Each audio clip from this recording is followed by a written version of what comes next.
कवठेमंकाळकर पावसाळा सुरू झालाय आणि त्याच सोबत सुरू झालेला आहे श्री सिद्धनाथ टेक्सटाईल यांचा मान्सून धमाका ऑफर। घरातील प्रत्येकांसाठी, प्रत्येक वयोगटासाठी, प्रत्येक बजेटसाठी एकाच छताखाली फॅशनची मेजबानी। लग्न सराई असो किंवा खास समारंभ, नजरा खिळवणाऱ्या कलांजली पैठणी, देखण्या रूपम साड्या, ट्रेंडी कुर्ती आणि आकर्षक सिगार फुल सेट आता जबरदस्त ऑफर मध्ये। थंडीची तयारी देखील आत्ताच करा। दर्जेदार डबल ब्लँकेट, मऊ गालिचे व घर सजवणाऱ्या होम प्रोडक्ट्स वरती देखील आहे खास सवलती। लहानग्यांसाठी आकर्षक, आरामदायी व स्टायलिश कपड्यांचा संग्रह, तोही कमाल किमतीत। खास पुरुष मंडळींसाठी stylish T shirts, men's jeans आणि अजून बरच काही। प्रत्येक खरेदीवरती मिळवा बचतीचा आनंद। यंदाचा मान्सून हा शॉपिंग शिवाय अपूर्ण आहे, म्हणून आजच भेट द्या श्री सिद्धनाथ टेक्सटाईल्स, देशिंग रोड, यशवंत नगर, कवठेमंकाळ आणि घरी घेऊन जा स्टाईल, गुणवत्ता आणि जबरदस्त बचत। श्री सिद्धनाथ टेक्सटाईल, घरातील प्रत्येकासाठी एकच फॅशन डेस्टिनेशन। श्री ज्ञानदेव तुकाराम पंढरीनाथ भगवान की जय। माऊली संत ज्ञानेश्वर महाराज की जय। जगद्गुरु संत तुकाराम महाराज की जय। बिरोबाच्या नावानं चांगलं भलं म्हणजे काय? सगळ्यांचं चांगलं कर, भलं कर, कल्याण कर। तुम्हाला चांगलं भलं पण म्हणू वाटणार, तुमचं कसं चांगलं भलं होणार? बिरोबाच्या नावानं, मातुबाईच्या नावानं, खंडोबाच्या नावानं। आज आषाढी कार्तिकी आहे आणि आषाढी एकादशी आहे। तुम्हा सर्वांना मी आषाढी एकादशीच्या खूप खूप शुभेच्छा देतो। काल सायंकाळी 7 वाजता आपल्या राज्याचे जलसंपदा खात्याचे मंत्री माननीय राधाकृष्ण विखे पाटील साहेब आणि त्यांच्या सौभाग्यवती यांनी दोघांनी विठ्ठलाचं सपत्नी दर्शन घेतलेलं आहे आणि त्यांनी संकल्प केलाय आपल्या सर्वांना दुष्काळ मुक्त करायचं। आणि आज सकाळी 2:20 आपल्या राज्याचे लोकप्रिय मुख्यमंत्री देवाभाऊ यांनी वहिनींच्या सोबत विठ्ठल आणि रुक्मिणीची पूजा केलेली आहे अख्ख्या महाराष्ट्राला दुष्काळ मुक्त करण्याचं। आणि त्यामुळं विठ्ठलाचं दर्शन घेऊन माननीय विखे पाटील साहेब आपल्या आरेवाडीच्या बिरोबाचं दर्शन घेण्यासाठी आपल्या पवित्र बिरोबा बाबाच्या परिसरामध्ये आलेले आहेत। आपण जोरदार टाळ्या वाजवून माननीय विखे पाटील साहेबांचं स्वागत करावं।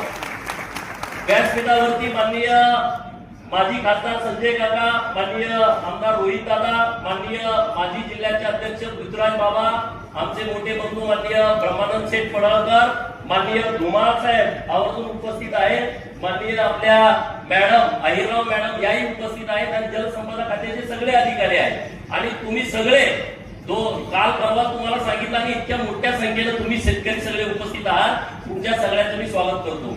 आता साहेब मी मुद्द्यावरतीच बोलतो, कारण तुमचा दौरा इतका हेवी आहे, कारण तुमचं काम मी बघतोय। काल तुम्ही सोलापूरचा दौरा केला। सोलापूरमध्ये, पुण्यामध्ये जी ऑफिस होती, आपल्या सगळ्यांची मागणी असायची पुण्याला जायला आम्हाला जमत नाही, पुण्याचं ऑफिस सोलापूरला, पुण्याचं ऑफिस कोल्हापूरला, सांगलीचं ऑफिस जतला, टेंबूचं ऑफिस खानापूरला, विट्याला। इतक्या तुम्ही मागण्या केल्या, गेल्या 20-25 वर्षापासून सगळ्यांच्या मागण्या होत्या, त्या एका बैठकीमध्ये तुम्ही सगळ्या मान्य केल्या। माननीय मंत्री महोदयांचं तुम्ही अभिनंदन करावं। साहेब 2 विषय आहेत, एक मैशाचा आहे, एक टेंबूचा आहे। 2 विषयावरती मी 5-5 मिनिटं बोलणार आहे। टेंबूचा जो विषय आहे, टेंबू सांगली, सातारा आणि सोलापूर या 3 जिल्ह्यातल्या तालुक्यांचा समावेश टेंबू मध्ये आहे। आणि कवठेमंकाळ ज्या परिसरात आपली आता बैठक होते, हा टेलचा भाग आहे। आणि नेहमी असं होतं, टेलच्या लोकांवरती अन्याय होतो। म्हणजे आता इकडच्या लोकांना वाटतंय की आटपाडीवाले, खानापूरवाले इकडे पाणी येऊ देत नाहीत। जतमध्ये मी आहे तर मंगळवेढा आणि सांगोल्याच्या लोकांना वाटतं हे जतवाले तिकडे पाणी येऊ देत नाही।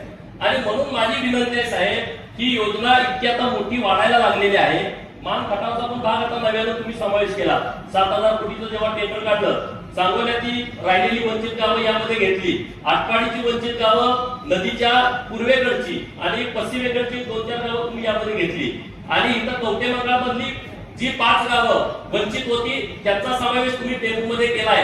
आणि जर तालुक्यातलं बेवणूर असेल, वाडेकिटे असेल, सिंगनाळे असेल, नवाळवाडी असेल, या गावाचा तुम्ही समावेश केलेला आहे। साहेब कवठेमंकाळ तालुक्यातल्या लोकांची भावना आणि मागणी अशी आहे तिसंगी असेल, जागापूर आहे, कुंदापूर आहे, वाघोली आहे, गरजेवाडी आहे, रायवाडी, नागस, निमज, नंतर पुढे गेल्यानंतर गोरपडी, दुधेबावी, शिंदेवाडी, विठ्ठलवाडी, इकडे आल्यानंतर आरेवाडी, डाळगाव, इकडचं बाजूचं आगळगाव, लंगरपेठ, इकडची सगळी जी गावं आहेत, चोरोची असेल, चुडेखिंडी असेल, अन्य काही गावं असतील, या सगळ्या गावांची हीच मागणी आहे साहेब.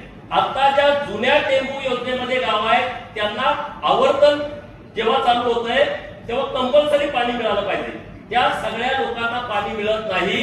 ही सगळ्यांची एक मोठी मागणी आहे की ज्या गावामध्ये टेंबूचं पाणी येत आहे तिथं व्यवस्थितपणे पाणी सोडलं पाहिजे, नंबर 1. आणि ज्या गावामध्ये पाणी आलेलं नाही आणि विस्तारित टेंबू योजनेमध्ये आहे तिथलं तात्काळ काम पूर्ण केलं पाहिजे. ह्या दोन यांच्या प्रमुख मागण्या आहेत. मग आता दुधेबावीचं पाणी घोरपडीमध्ये सोडणं असेल, तिथं एक लाईन टाकायची आहे, किरकोळ काम आहे, तेवढं जर झालं तर घोरपडीपर्यंत पाणी जाऊ शकतं. किंवा आता इथली जी मागणी आहे आरेवाडी देवस्थानची, हे उंचावरचं ठिकाण आहे आणि इथं जर नव्याने एक चांगली पाईपलाईन टाकली मोठ्या साईजची, आता जी छोटी प्रस्तावित केलेली आहे त्यांना इथं पाणी येणार नाही, तर मोठी पाईपलाईन टाकून इथं एक जलकुंभ आपल्या जलसंपदा खात्याच्या माध्यमातून बांधता येतोय का, नियमात बसतोय का बघून तो तेवढा करून द्यावा आणि इथल्या सगळ्या भागाचा प्रश्न मिटवावा, ही मागणी एक कवठेमहांकाळ तालुक्याच्या वतीने आहे.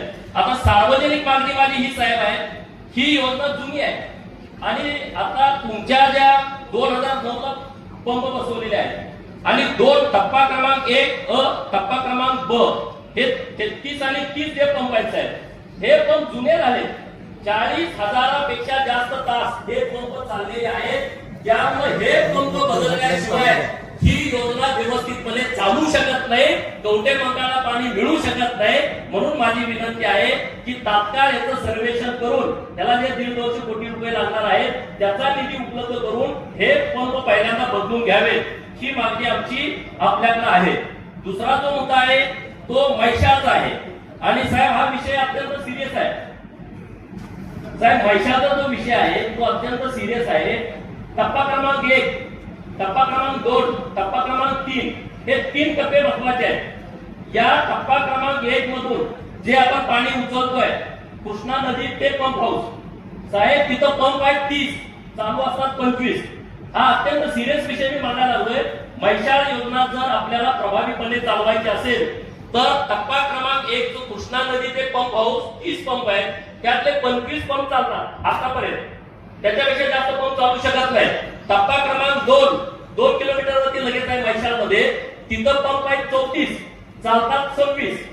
आणि टप्पा क्रमांक 3 जे बेडक मध्ये आहे तिथं पंप आहे रायझिंग मेन, तिथं 9 किलोमीटर आहे. 2 आणि 3 मध्ये 9 किलोमीटरचं क्षेत्र आहे, तिथं 18 पंप आहे. माझी मागणी अशी आहे, आता टप्पा क्रमांक 3 मधून आपण विस्तारित म्हैसाळ योजना मंजूर केली. आता टप्पा क्रमांक 3 मध्ये हे पंप एवढे चालत आहेत त्यावरती आम्हाला पाणी मिळत नाही आणि ह्याचं 4 रायझिंग मेन आहे. 4 रायझिंग मेन मध्ये सातत्यानं नादुरुस्त असते. आता 10 दिवस एक लाईन बंद होती साहेब, आता 10 दिवस लाईन बंद होती आणि ही नादुरुस्त आहे. तिथल्या ज्या 4 लाईन आहेत सारखे वर्षातून 3-4 वेळा तर त्या पाईप फुटतायत रायझिंग मेनच्या आणि ते जर नाही दुरुस्त झालं तर पुढे पाणी येऊ शकत नाही. आणि आता आपण विस्तारित चालू करणार आहे, 125च्या 2 लाईन आहेत, आता आपण तिसरी प्रस्तावित करतोय, म्हणजे हे 375 दुसऱ्या पाणी आपण तिथं सोडणार आहे. हे जेव्हा पाईपलाईन सुरू होईल विस्तारित म्हैसाळ योजनेची साहेब, तेव्हा हे पंप जे आहेत जुने ते पंप बदलल्याशिवाय हे काहीच होणार नाही तुम्हाला साहेब, नाहीतर फक्त भांडणं लागतील पुढं. माझी तुम्हाला विनंती आहे की आता डिलाईट करून त्याचा सर्वे झालेला आहे आणि आपल्याकडे एक बँक जी आहे KFW बँक, या बँकेनं आपल्याबरोबर करार केलाय महाराष्ट्र कृष्णा खोरे महामंडळासोबत आणि ह्या जे पंप आहेत ते बदलले तर ही योजना चालू शकते, नाहीतर पुढे साहेब मोठ्या अडचणी निर्माण होणार आहेत. त्या संदर्भामध्ये आपण एक बैठक घेऊन डिसिजन या संदर्भातला घ्यावा, नाहीतर विस्तारित म्हैसाळ योजना पूर्ण होईल आणि मग कवठेमहांकाळला प्रॉब्लेम होईल, मिरज पूर्व भागाला प्रॉब्लेम होईल आणि पुढच्या लोकांना सुद्धा मोठ्या प्रमाणात प्रॉब्लेम होईल. आणि त्यामुळे हे प्रॉब्लेम जर सॉल्व्ह करायचे असतील तर मागचे सगळे पंप बदलले पाहिजेत, कारण हे पूर्ण क्षमतेने जर चालवायचे असेल तर आपल्याला काहीतरी याचा विचार करण्याची आवश्यकता आहे आणि तशा पद्धतीचा आपण विचार करावा. आता जो सर्वे झाला त्यामध्ये 18 ते 25% पंपाची कॅपॅसिटी कमी झालेली आहे. मागा पण एक वेळा सूचना पण साहेब दिलेल्या आहेत. टेंबूची पण तीच अडचण आहे, म्हैसाळची पण तीच अडचण आहे. त्याच्यावरती आपण निर्णय घ्यावा. 980 कोटी म्हैसाळ गावांमध्ये आपण धरलेले आहेत. त्यामध्ये जर जी 2 टेंडर काढायची बाकी आहे ती टेंडर काढली तर डिसेंबर 2027 पर्यंत जर तालुक्यातल्या सगळ्या गावांना पाणी मिळू शकतं. टेंबूचं जे काम सुरू आहे, आता विस्तारित काम सुरू आहे, ते 2 गावात कामच सुरू नाही अजून. शिंगणारी आणि माळेगिरीमध्ये कवठेमंकाळ तालुक्यातली जी विस्तारित गाव आहेत तिथं काम सुरू नाही आहे. आणि आटपाडी तालुक्यातलं जे विस्तारित काम आहे 20% काम बाकी आहे. तर त्या कॉन्ट्रॅक्टरला तुम्ही योग्य सूचना द्या, म्हणजे तिथल्या सगळ्या लोकांना पाणी मिळू शकेल. अशा पद्धतीचं काम आपण या सगळ्या अधिकाऱ्यांना लेवलला सूचना देऊन करावं अशी माझी तुम्हाला विनंती आहे. विखे पाटील साहेब खरं तर कामाचा माणूस आहे, मी त्यांना जवळून बघतोय. पुण्यश्लोक अहिल्यादेवी होळकर यांच्या 301 जयंतीच्या निमित्तानं विखे पाटील साहेबांनी गोदावरी नर्मदा जलयात्रा काढली आणि पुण्यश्लोक अहिल्यादेवीच्या नावानं इतिहासामधली पहिली जलयात्रा आहे जी महाराष्ट्रातून मध्य प्रदेशमध्ये गेली. त्याच्यासाठी माननीय विखे पाटील साहेब आणि मुख्यमंत्री महोदयांना धन्यवाद द्या. चौंडी ते महेश्वर, जन्मगाव ते त्यांचं कर्मगाव, जन्मस्थान ते कर्मस्थान ही यात्रा निघाली. साहेब असं कधी घडलंच नाही. अहिल्यादेवीची जयंती 4 धनगराच्या पोरांनी यायची आणि गावात साजरी करायची, याच्या पलीकडे कधी जयंतीच होत नव्हती. आपण त्याला इतकं मोठं स्वरूप दिलं आणि ती नुसती जलयात्रा नव्हती, महाराष्ट्राच्या दुष्काळ मुक्तीची यात्रा देवाभाऊंच्या नेतृत्वामध्ये राधाकृष्ण विखे पाटील साहेबांच्या संकल्पनेतून निघाली होती. मी आयुष्यभर ही गोष्ट ध्यानात ठेवेन साहेब. आणि आरेवाडीचं आमचं कैपती गजर ते होतं तुमच्या स्वागताला. हे कैपती गजर ते कुठंच नाही, फक्त आरेवाडीतच आहे. आता 15 ऑगस्टला याला निमंत्रण आहे दिल्लीला. आणि भारताचं नेतृत्व अनेक वेळा त्यांनी बाहेरच्या देशामध्ये पण केलेलं आहे. की आरेवाडीची भूमी पवित्र भूमी आहे. बिरोबांचा बोलाय त्याला हिशोब कळत नाही, एखाद्याला पावलं तर किती पावावं त्याला हिशोब कळत असल्यामुळं आणि त्यामुळे या सगळ्या परिसरातल्या लोकांना बिरोबा पावलेला आहे. दुष्काळात सुद्धा ही माणसं ताट मानेनं उभा आहे. हे कुणाकडे जात नाही. आत्महत्येचं प्रमाण इकडे प्रचंड कमी आहे. लोक कसलाही प्रसंग आला आत्महत्येचा विचार करत नाही, संघर्ष करायची तयारी या भागातला माणूस ठेवतोय. जत मधला, कोटेमंकाळमधला, आटपाडी मधला. आणि म्हणून तुम्हाला माझी विनंती आहे, या लोकांच्या जीवनामध्ये आनंद येण्यासाठी देवाभाऊंच्या नेतृत्वामध्ये खूप मोठा आम्हाला मदत झालेली आहे. तुम्ही जलसंपदा खात्याचे मंत्री झाल्याच्या नंतर तुम्ही 2-3 वेळा इकडे दौरे काढलेले आहेत. एक नुसतं ब्लास्ट करायला तुम्ही मुंबईवर आला महिषासाठी. ही संवेदनशीलता असावी लागते, असं होत नाही. आणि ते आज काम 90% मुख्य पाईपलाईनचं पूर्ण झालेलं आहे. आता 10% काम राहिलेलं आहे. आता पुढचं टेंडर काढलं तर थोडं पाणी जाईल, तर मागची पूर्ण सिस्टीम तुम्ही तयार केल्या 2000 कोटीची. आणि पुढची जर टेंडर वेळेत नाही निघाली तर त्याचा काही उपयोग होणार नाही. म्हणून आपण योग्य सूचना जतसाठी द्याव्यात, योग्य सूचना कवठेमंकाळसाठी द्याव्यात. कवठेमंकाळमध्ये ही सगळी लोक आले, एका आशेने आलेले. निवेदन खूप दिलेत लोकांनी, माझ्याकडे पण दिली, तुमच्याकडे पण दिली. ही सगळी निवेदन मी तुमच्याकडे देतो. कवठेमंकाळ तालुक्यातल्या लोकांच्या ज्या मागण्या आहेत त्या मागण्या आपण पूर्ण कराव्यात. आणि आरेवाडी देवस्थानला माननीय देवाभाऊंच्या नेतृत्वामध्ये 8 कोटी रुपयाचा निधी दिलेला आहे. त्याचं काम आता पूर्ण होत आलंय. 149 कोटीचा आराखडा तयार केला. जिल्हा नियोजनच्या मागच्या बैठकीमध्ये त्याला मंजुरी दिली. आता हा आराखडा सरकारकडे जातोय, राज्य शिखर समितीच्या समोर जाईल आणि 149 कोटी रुपये एका वेळेस आरेवाडीच्या देवस्थानला देवाभाऊंच्या नेतृत्वामध्ये माननीय राधाकृष्ण विखे पाटील साहेब चंद्रकांत दादांच्या साथीने मिळवू. आणि आम्ही एवढ्यावर थांबत नाही, त्याला पॅरलल आम्ही आता दुसरा केंद्राकडे प्रस्ताव करायला लागलोय. प्रसारणालय म्हणून जी योजना केंद्र सरकारची आहे त्याचाही आराखड्याचं काम सुरू आहे. त्यामुळं आरेवाडीच्या देवस्थान समितीला, आरेवाडीच्या सर्व पुजाऱ्यांना आणि बिरोबांच्या भक्तांना मी बिरोबाच्या मनातून सांगतोय की राज्य सरकार या मंदिराचा कायापालट केल्याशिवाय राहणार नाही. त्यासाठी माननीय राधाकृष्ण विखे पाटील साहेबांनी आम्हाला मदत करावी, तिथं आमची भूमिका मांडावी एवढी तुम्हाला कळकळीची विनंती करतो. पांडुरंगाच्या चरणी प्रार्थना करतो. सरकार शेतकऱ्यांच्या बाजूनं. हे बघा, दुष्काळ हाताळणं एवढं सोपं नव्हतं. 50 कोटी, 10 कोटी, 15 कोटीचे आकडे आपण अनेक ऐकले. गप्पा आपण जिल्ह्यातल्या पुढाऱ्यांच्या ऐकल्या, मी त्या विषयामध्ये जात नाही. 7-7 हजार कोटी, 2-2 हजार कोटी रुपयाची टेंडर म्हैसाळ आणि टेंबू मध्ये निघणं हे फक्त आणि फक्त देवेंद्र फडणवीस साहेब यांच्या नेतृत्वामध्ये घडलाय. हा इतिहास आहे, हा इतिहास बदलू शकत नाही. नाहीतर 2 किलोमीटर इथं उकरायचं, 2 किलोमीटर जतला उकरायचं, 2 किलोमीटर सांगोल्याला उकरायचं. 5 वर्षाला निवडणूक आली, परत 4 पकड्यांना तिथं उतरायची. याच्या पलीकडे कुठला धंदा झाला नव्हता. आज तुम्ही बघताय सगळ्या माळाची पाईपलाईनची कामं सुरू आहेत. आणि दुसरं साहेब यामध्ये ड्रॉबॅक आहे. यामध्ये ड्रॉबॅक असा आहे, जे पीडीएची कामं झालेली आहे, काय पीडीएम मध्ये पाणी जात नाही. या कॉन्ट्रॅक्टरला अधिकाऱ्यांच्या वरती कारवाई केली पाहिजे साहेब, कारण हा सरकारचा पैसा आहे, हा जनतेचा पैसा आहे. एक लाईन अशी आहे त्यामध्ये पाणी गेलं नाही. परवा मी खैरावची लोक घेऊन बसलो, 20 पीडीएम आहेत त्या गावात, 15 पाईपलाईनला पाणी नाही असं त्यांनी माझ्याकडे आक्षेप नोंदवलाय. मी अधिकारी साहेबांना बोलून त्याच्यावर यादी दिली आहे.